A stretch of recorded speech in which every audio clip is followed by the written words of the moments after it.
Yun. Yun, no? Kaya rin.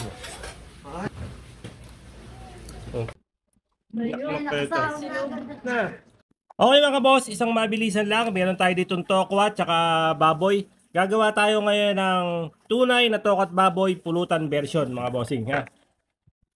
Face mask ng baboy ang gamit ko mga bossing. Nilagay ko na kahit hindi pa mainit para iwas talsik. Okay mga boss, napakaganda ng pagkakaprito natin. Sa paghango naman mga boss, pinatay ko rin yung kalan para iwas talsik. Una natin gagawin mga boss, lagyan natin ng siling berde. Sunod na natin kamatis. Tapos meron tayo ditong celery.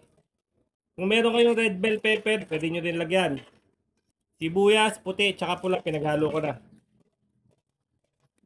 Bechin, depende yan sa inyo mga bossing. Tapos, paminta yun, no? Lagyan natin ng kalamansi. Kalamansi.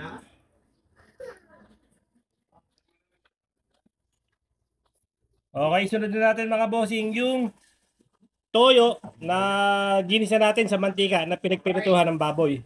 Buhos natin yan lahat. Nilagyan ko din yan ng suka, sinama ko sa gisa. Siyempre mga boss, lagyan natin ng paminta, durog. Okay. Depende sa inyo kung buo. Okay mga boss. Ay, nalaglag yung stapler. Okay, paminta. Dalawang paminta. Yan ang tunay na tokwa at baboy pulutan version.